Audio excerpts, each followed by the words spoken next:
Hello Beaufort, I'm Commissioner Sharon Harker. I hope you've been enjoying this 4-part series talking about the achievements of African Americans and the contributions they've made to our town. Joining me for today's segment is Miss Margaret Powell. Her father, William Owen Hyman Sr., was born and raised in Beaufort, and he was one of the first men to be recruited to the Montford Marines. Now, who are the Montford Marines? They are the first African Americans to enlist in the U.S. Marine Corps after President Roosevelt issued an executive order establishing the Fair Employment Practice Commission in June of 1941. The recruits trained at Camp Montford Point in Jacksonville, North Carolina from August the 26th of 1942 until the camp was decommissioned in September the 9th of 1949. Yes. Okay, my father, William Owen Hyman Sr., was born and raised here in Beaufort, North Carolina, to the parentage of Peter James Hyman and Ellen Bell Hyman of Beaufort, North Carolina.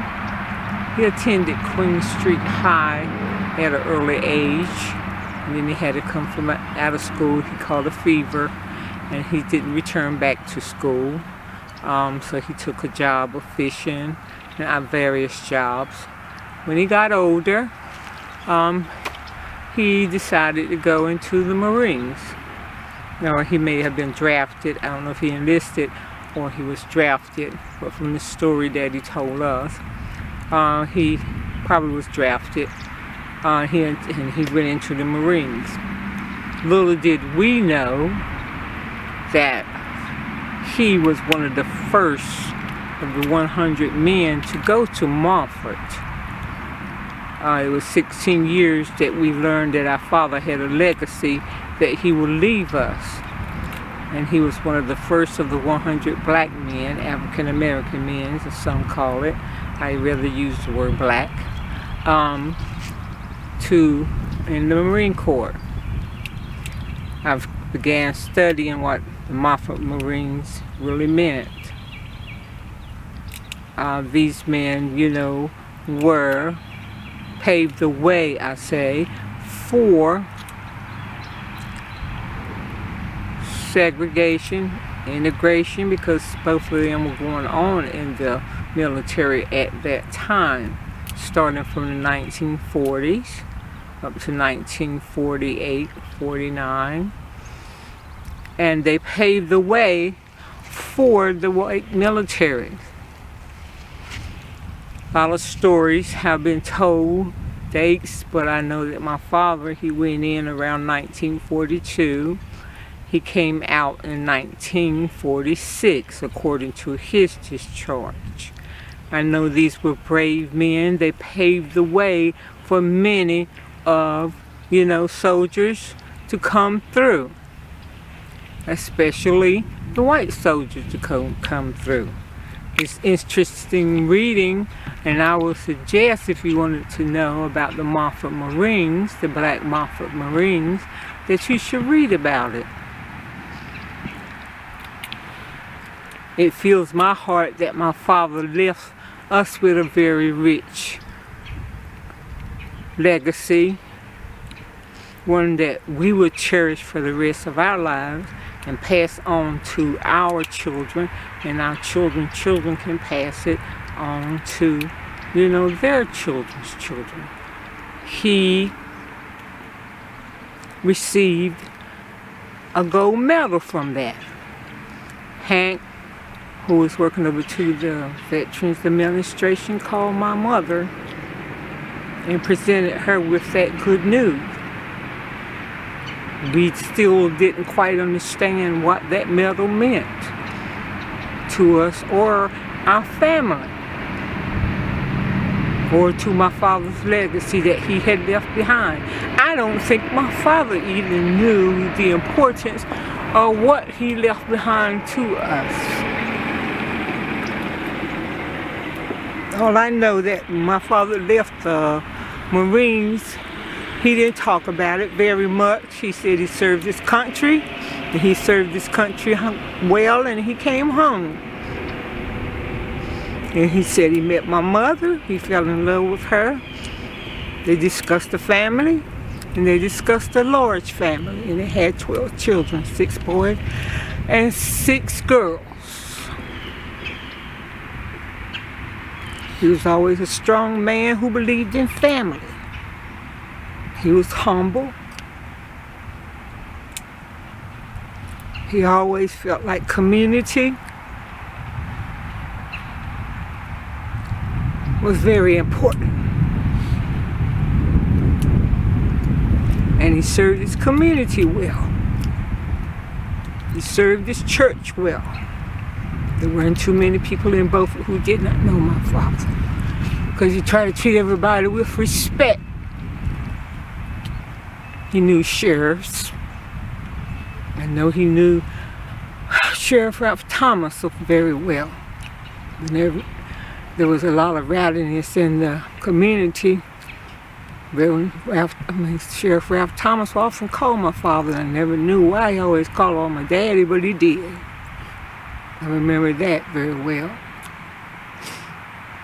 He was assistant superintendent of his church, Purvis Chapel AME Zion. And when the superintendent, Joseph Pasteur, when he died, my father took over. And I always would look around and see what was needed. He brought the first church school bus so that he could go around the community and get children who weren't going to Sunday school. He would ride around and ask them if they wanted to come to church.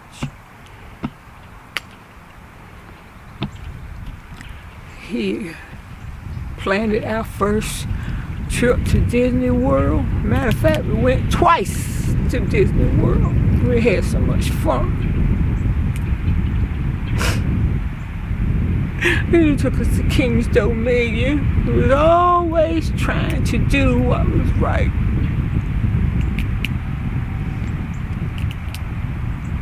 Always working hard for the family. He was a family man, and he always said that if you ball up your fists,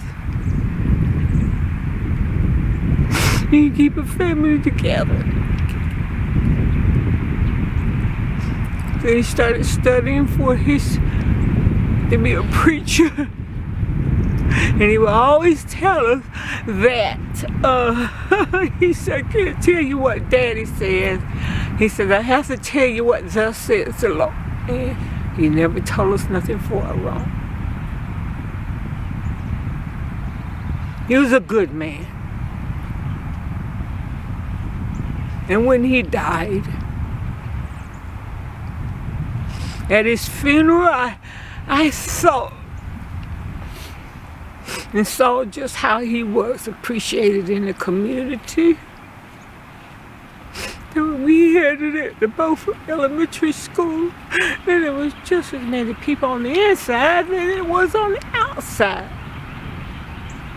And I saw how people appreciate it. So you don't have to be in the military to have honors. He had his honors just by the people who knew him. He was a good man. He was a good man. You didn't have to take him being 1 out of 100. It's just that his legacy will always live on. He was a good man. I'll share his medal with you.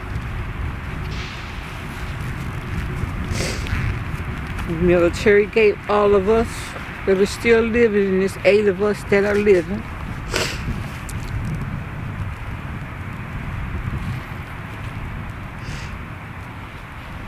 And on the back says, for outstanding perseverance and courage that inspires social change in the Marine Corps.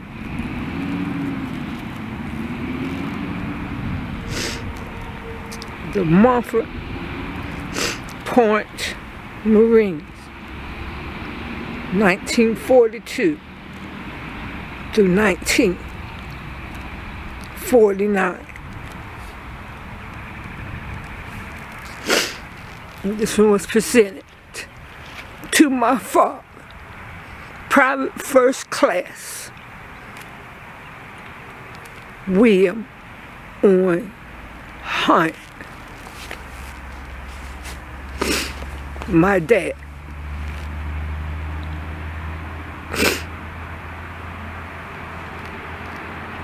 I love you, Dad. Thank you for serving.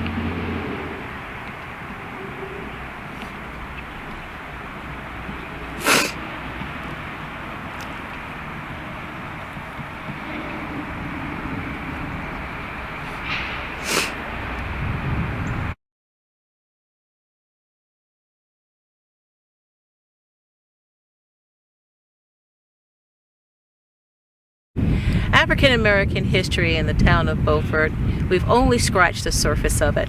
But I want to thank you for joining me each and every week of the month of February as I try to film interesting facts about the achievements African Americans have made. African American history is not just for the month of February. It is not just Black history, it is our history. Thank you, Beaufort.